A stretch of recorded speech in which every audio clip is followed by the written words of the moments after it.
Right, now I'm going to pop over to the Reddit for Firewalla and kind of do a bit of a Q&A, just picking some common questions that I see on there, and then show how to do those things just for you newbies out there.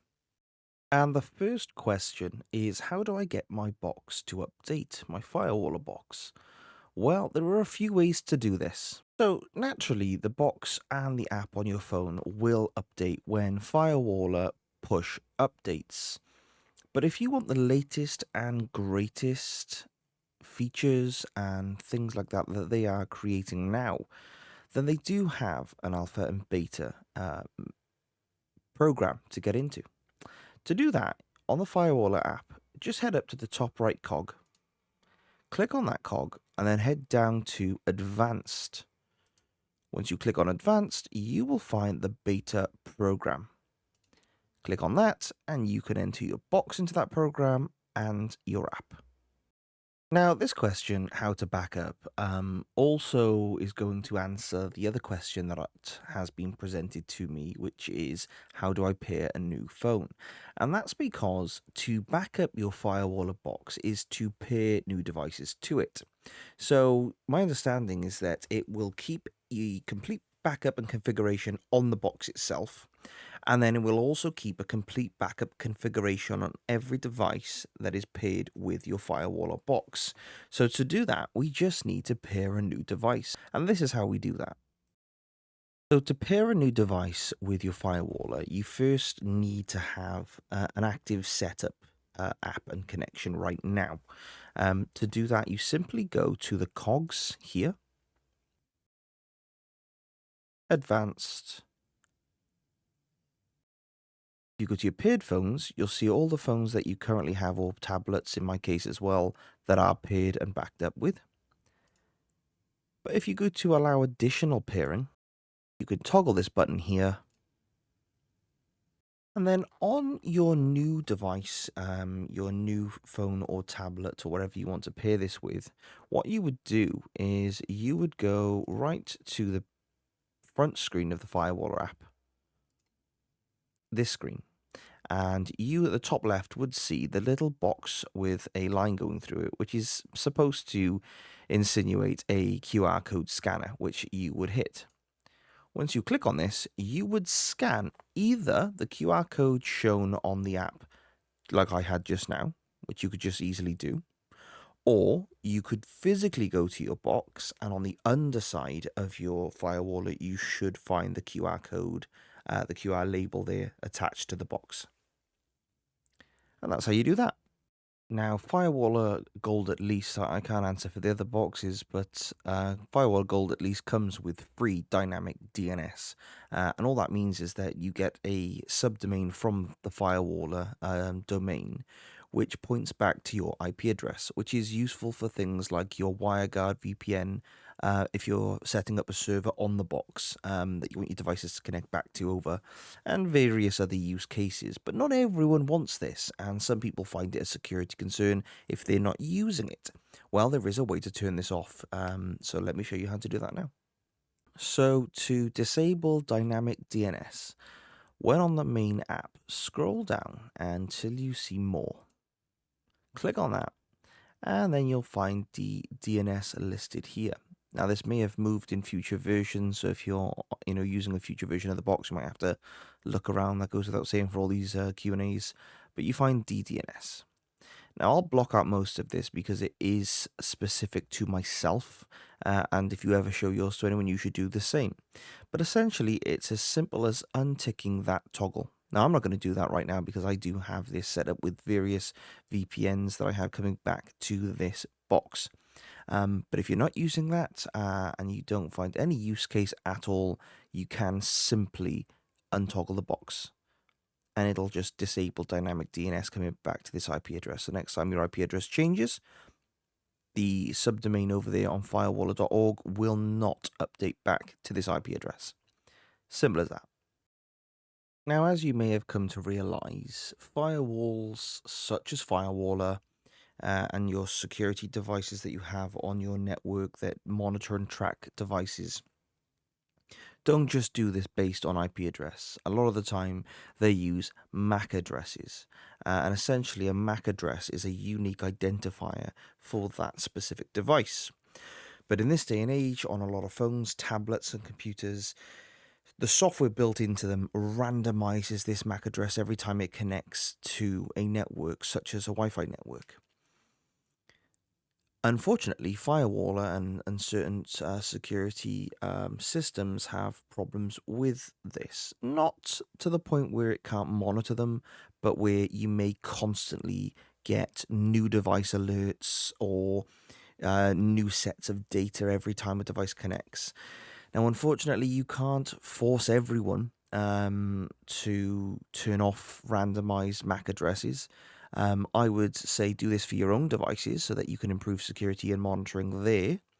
But I split this into a few different methods of resolving this issue, and I'll show you that now. So one way around this problem is to ask people that use your network if they wouldn't mind switching to the static, if you will, MAC address. To do that, all they have to do is go into connections on their mobile or tablet device or whatever they're using to connect to it, your laptop, whatever. Click in the Wi-Fi area, find the Wi-Fi name that they are connected to on your network, and then hit the little cog on the side. If they click View More and scroll down, you will get the option of choosing the type of MAC address that is going to connect to that network.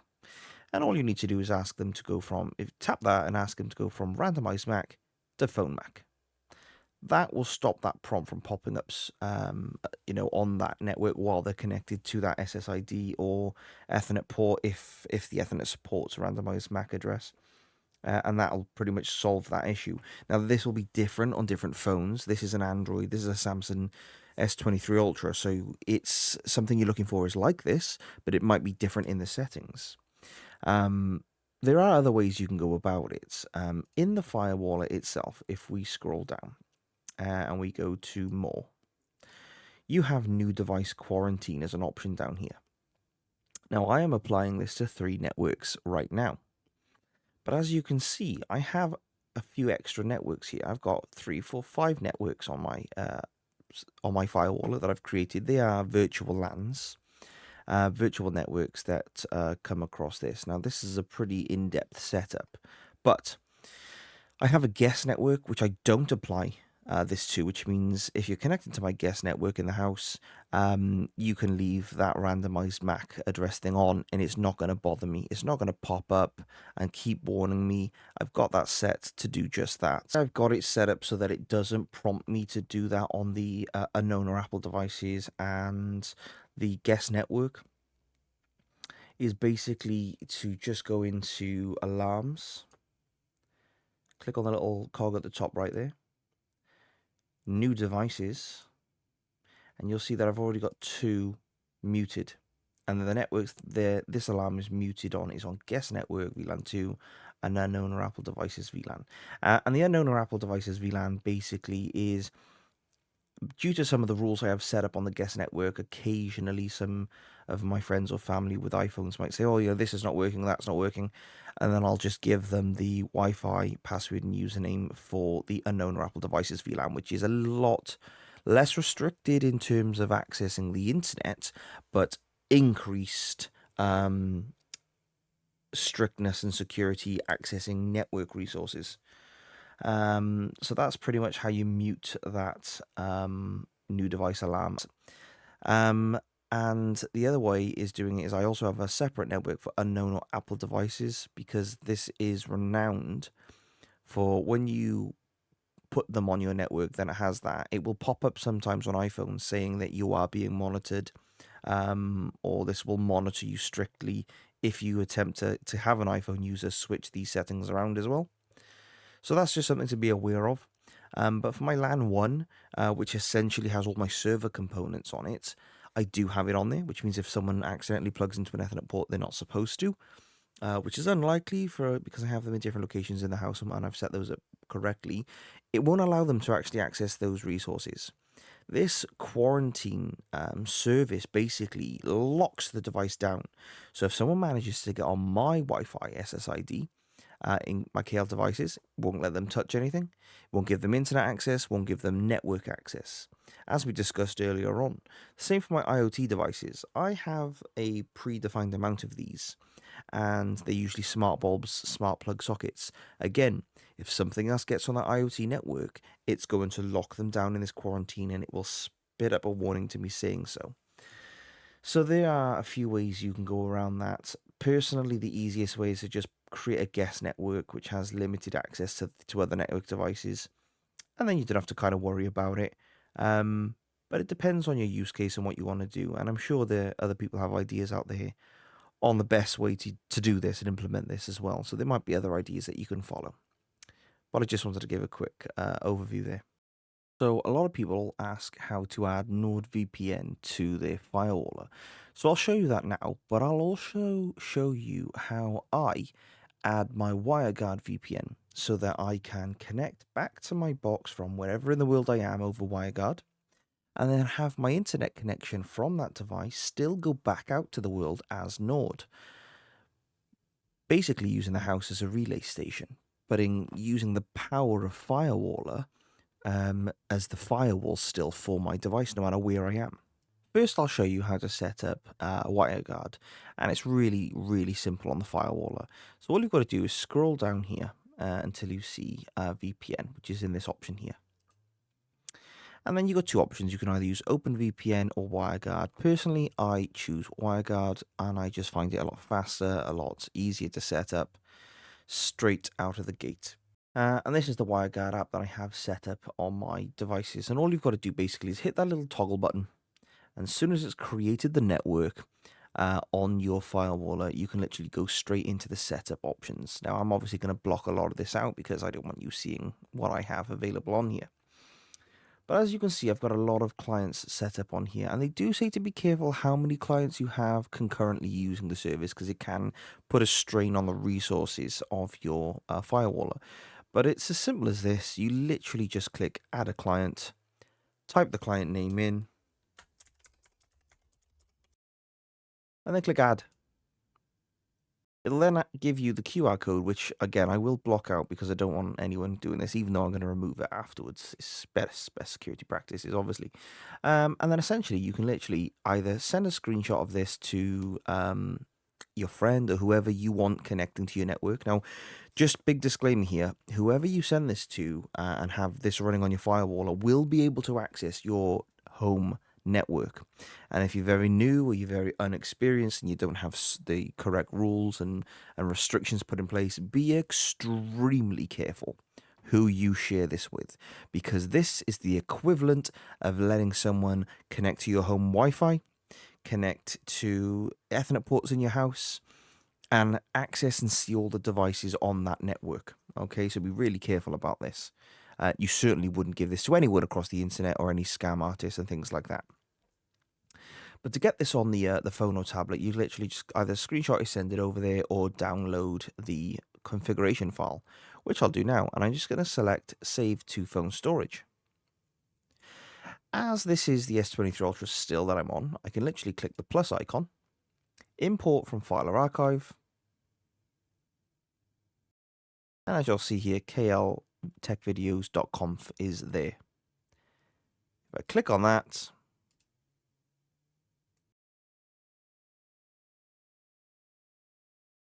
you'll see that it's now enabled KL Tech Videos configuration file. Now, if I clicked on that, you'd be able to see a bit more in-depth network information, but as simple as literally toggling that on there, and that'll connect over to that network. Now, bearing in mind, it will disconnect me from my remote desktop viewing of this phone because obviously it's inside its own network again. But if I go back onto my phone here, you can't see this, but if I click on here and I just click off, it'll bring those screens back to me, which is great. And if I just get that settings screen back, there we go.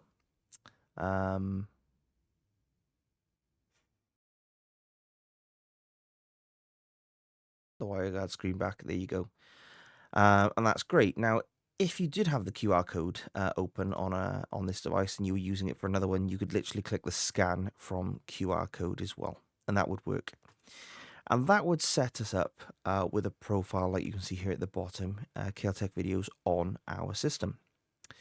Now, while that's set up there, and if you're following along, let's show you how to add NordVPN to the Firewall.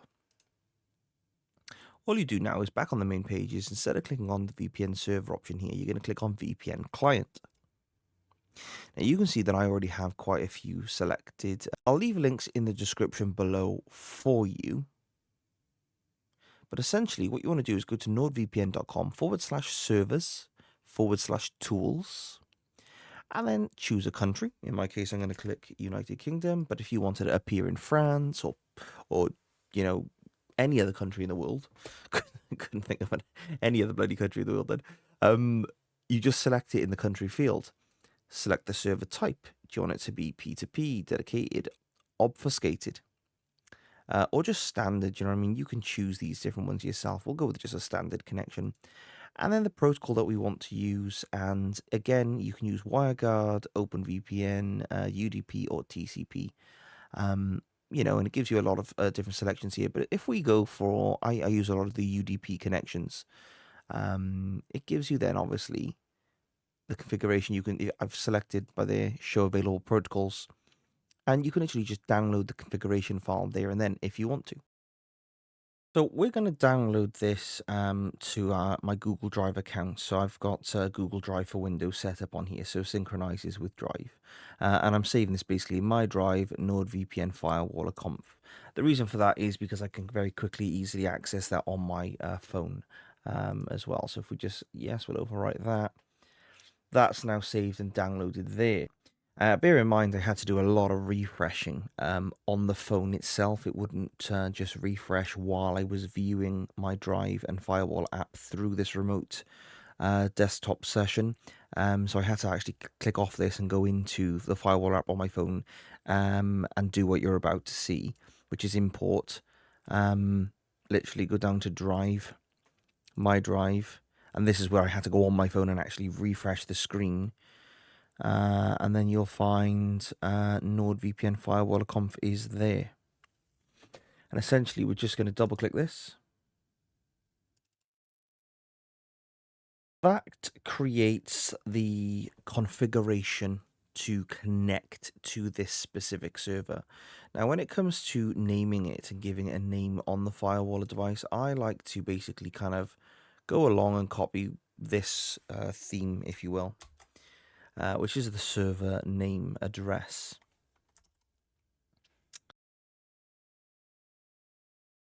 Now, the username and password that it's asking actually comes from within your Nord account. Now, I'm going to block out the details of this because I obviously don't want you guys to see that.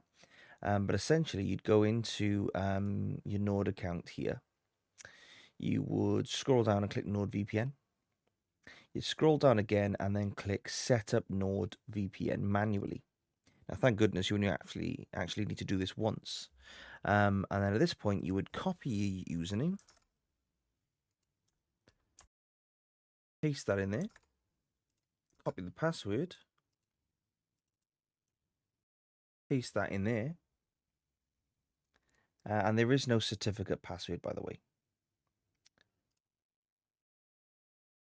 It's going to be on OpenVPN, so we'll make sure we've selected OpenVPN, and when we've done that, you'll see the save icon is there.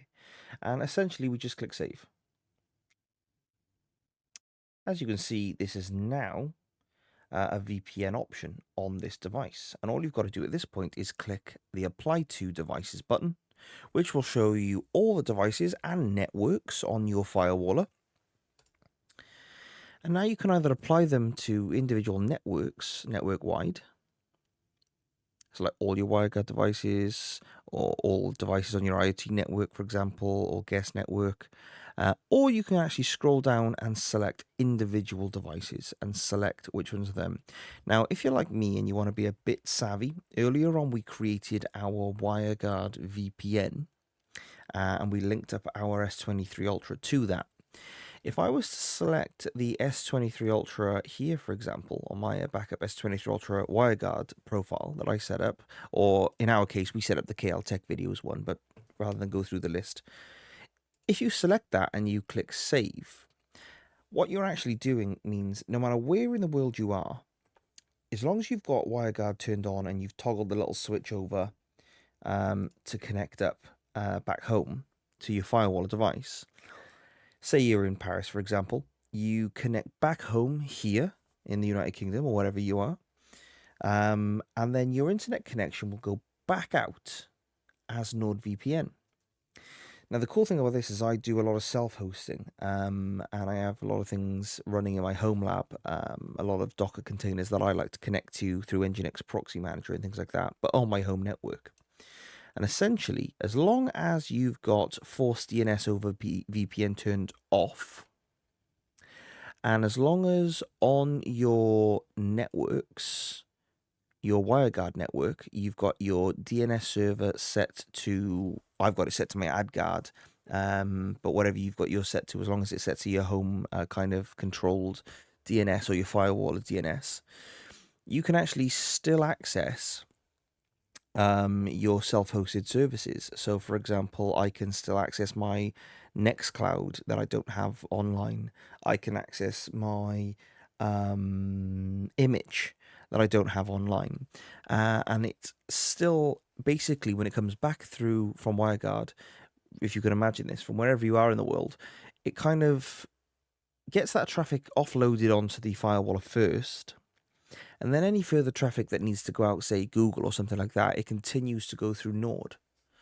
So that's a pretty good option that I have set up right now, and that's why you can see that I'm protected even though my NordVPN app on Windows is actually turned off and disconnected. And that's why that's working like that. So it's not too bad at all. Very, very good. I hope that wasn't too complex to understand. I know I'm not the best at explaining things. Maybe you might need to go over that once or twice more. But yeah, as you can see, we've got that profile set up there. And don't forget to make sure you turn that on, even if no devices are connected to it right now. Have that VPN turned on there. You might need to do it on the phone because not everything works through here. Ah, there you go. It's actually doing it now. And that'll connect up to Nord using your credentials. And look, there you go, straight away connected successfully. So yeah, if you're using home DNS settings, turn off the forced DNS. All that does, by the way, is force you to use Nord's VPN DNS. But if you don't want to use their DNS and you have your own custom solution, just turn that off there. And I hope that's helped you out for that tip. And the final tip in this Q&A kind of video is going to be, how do you SSH into the firewall? How do we get on the Firewaller and mess around with basically the Ubuntu operating system that is installed on Firewaller? Well, this is how we do that. Okay, so to SSH into the Firewaller, it's pretty much the same process as SSHing into other devices that you have that capability, with the only difference being that Firewaller permanently has SSH turned on, but they have a rotating password mechanism that rotates after each use. So to do that, you first want to go to the main page of the app, click the cogs at the top right. You're going to want to go to Advanced. You're going to want to go to Configurations. And then you're going to want to hit the SSH console. Now on here, you'll see all your networks. Make sure you've got the network that you're in is toggled on. So for example, my KL devices VLAN 6 is on here, my server LAN 1 is on here, and my WireGuard network is on here. And the reason for that is I, at some point, could be on each of these networks and want to SSH into the Firewaller. But I wouldn't want to do that from my guest network. I wouldn't want to do it from my IoT network. I wouldn't want to do it from any other apart from those. And I especially wouldn't want to allow that from the internet, because if you hit your main internet button here, that means people can attempt to guess those passwords straight off there. So you definitely don't want to hit that.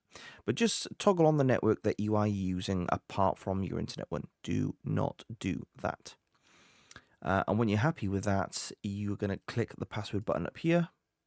and you're going to click copy password. Now, over on the terminal, any terminal that you have, on my phone, for example, I use Terminus on my phone and on my tablet. And I actually don't have typical. I don't have my Firewalla host there. But I essentially you can go into this a few different ways. So you can actually do it from the command prompt here, which is SSH, and the default username on here is pi, and that's going to be at the Firewalla IP address, which is 192.168.1.1. And then we're going to click yes to continue. Oh, actually type yes. And then it asks for the password. And the password is going to be copying what we just copied out there. And as you can see, we are now in the Gold SE, and it gives us, a little bit of system information, along with a host of other bits and bobs on there as well. And then essentially, you're now controlling this like you would any other system. It's you can see it's running Ubuntu 22.4. It's got the kernel on there. Memory usage is currently 67%. It's got temperature at 55. It's got 373 processes. And you can put in your Linux commands that you would on Ubuntu. For example, you can put in the top command and see all your processes. I think there's a htop command. Yeah, to get a bit more of a graphical user interface of what's running on the Firewall there. And all sorts of other things. Now, I seriously want to put a disclaimer out here. You do not want to mess around here. You do not want to put random commands into here. Do not treat this as a Raspberry Pi. Do not treat this as a run-of-the-mill system that you have running in the background. This is your firewall. Essentially, this potentially is your router if you have it in router mode. You do not want to do anything here that could compromise this system. Now, a lot of people, including Firewall themselves, say that you can run Docker containers on here and different things like that and treat it like a Zima board or a Raspberry Pi. I choose not to. This is my primary defense of my network. There is absolutely nothing I want to touch in here, really, that is going to modify or impact this device.